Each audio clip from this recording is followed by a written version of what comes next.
Good morning students, प्रज्ञा school की online class में आपका स्वागत है। आज हम पढ़ेंगे लेक्चर 4 क्लास 5 का सब्जेक्ट एसएसटी लेसन 2 बूंद बूंद दरिया दरिया के आगे का भाग। पिछले 2 लेक्चरों में इस पाठ के में हमने पढ़ा था गढ़सीसर के बारे में, और कल वाले लेक्चर में हमने अलबिरूनी के बारे में पढ़ा था, जिसने भारत के तालाबों के बारे में वर्णन किया था। आज के लेक्चर में हम ये जानेंगे कि राजस्थान के लोग पानी का इंतजाम कैसे करते थे। बूंद बूंद की कीमत।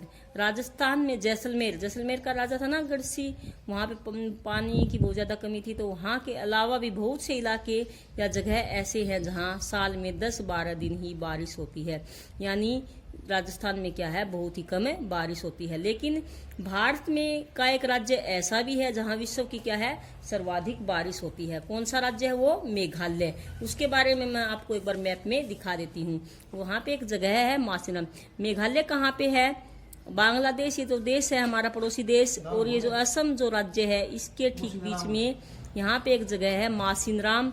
यहाँ पर विश्व की, भारत की ही नहीं विश्व की क्या है, सर्वाधिक बारिश होती है। यानी सबसे ज्यादा वर्षा कहाँ पे होती है? मेघालय के मासिनराम में।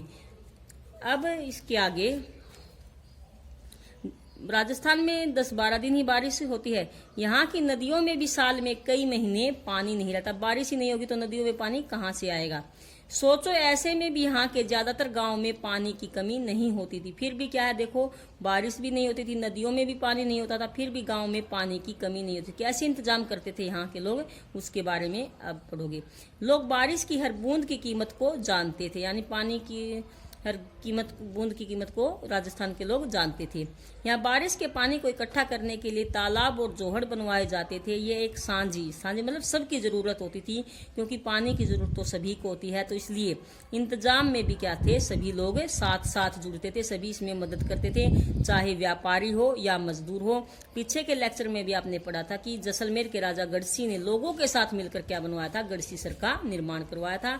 तो यहाँ पर भी क्या है, चाहे व्यापारी हो या मजदूर हो, सभी मिलकर क्या करते थे, तालाब और जोहड़ों का निर्माण करवाते थे। अब है आगे तालाब के फायदे। क्या फायदे होते थे इन तालाबों के, जोहड़ों के? तालाब में से कुछ पानी जमीन सोख लेती थी। यानी तालाब में जो पानी इकट्ठा होता था उसमें से कुछ पानी क्या है, जमीन भी सोख लेती थी।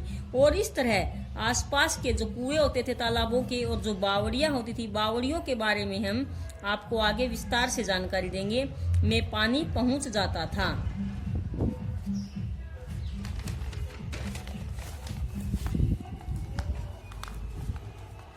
तालाब के आसपास की जमीन भी नम और उपजाऊ हो जाती थी। तालाब में पानी होने की वजह से क्या होता था, तालाब के आसपास की जो जमीन है वो भी क्या है, नम, मतलब पानी की वजह से नम, और अगर पानी है जमीन में तो क्या है, वो उपजाऊ भी हो जाती थी।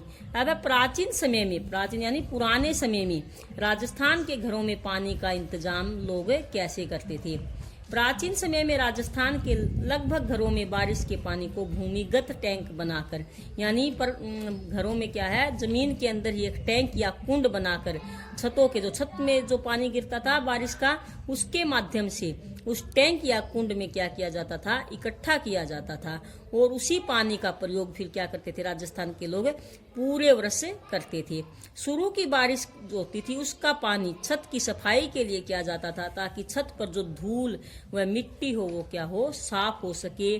फिर बाद वाली बारिश का पानी टैंकों में इकट्ठा कर लिया जाता था, और उसका यूज फिर क्या करते थे राजस्थान के लोग, पूरे साल करते थे। और यही कारण था कि राजस्थान के गांव में क्या है, पानी की कमी नहीं होती थी। इतनी कम बारिश होने की वजह से भी क्या है, वो अपने पानी के इकट्ठा करने का इंतजाम बहुत ही अच्छी तरह से करते थे। अब आगे है, क्या तुमने कभी बावड़ी देखी? बावड़ी का जिक्र आया था ना कि क्या होती है बावड़ी। बावड़ी क्या होती है? बावड़ी एक तरह का सीढ़ीदार कुआं ही होता है। ये मतलब उसमें क्या होती है, सीढ़ियां बनी होती है। लेकिन कुएं देखे होंगे आपने, जिससे लोग बाल्टियों से पानी खींचते हैं। लेकिन कुओं और बावड़ी में यह अंतर होता है कि कुओं से हम बाल्टी डालकर पानी खींचते हैं, जबकि बावड़ी में हम खुद ही सीढ़ियां बनी होती हैं उसमें के माध्यम से, यानी सीढ़ियों से उतरकर हम पानी के पास पहुंच जाते हैं। राजस्थान में इस तरह की बावड़ियां अब भी देखने को मिल जाती हैं, इसलिए लोग इसे क्या कहते हैं, सीढ़ीदार कुआं भी कहते हैं। किसको कहते हैं सीढ़ीदार कुआं? बावड़ियों को कहते हैं। अब आप पाठ जो आपने लेसन पढ़ा उस आधार पर आप अपना होमवर्क नोट करोगे। तो आपका पहला क्वेश्चन क्या है? प्राचीन समय में, शुरुआत में ही हमने पढ़ा था ना, राजस्थान के लोग पानी का इंतजाम कैसे करते थे। तो कैसे करते थे, क्या पढ़ा था? राजस्थान के लोग पानी का इंतजाम निम्न तरीकों से करते थे। पहला तरीका है घरों में भूमिगत टैंक बनवाकर और उसमें बारिश का पानी इकट्ठा करके। कैसा, कौन सा तरीका था? कि घरों में भूमिगत टैंक बनवा दिया जाता था और उसमें बारिश का पानी इकट्ठा कर लिया जाता था। दूसरा तरीका क्या है? तालाब व जोहड़ बनवाकर। क्या है? गांव आदि में क्या है? तालाब और जोहड़ बनवाकर। तीसरा तरीका क्या था? कुएं और बावड़ियां बनवाकर क्या है? पानी का प्रयोग कर या पानी का इंतजाम करते थे।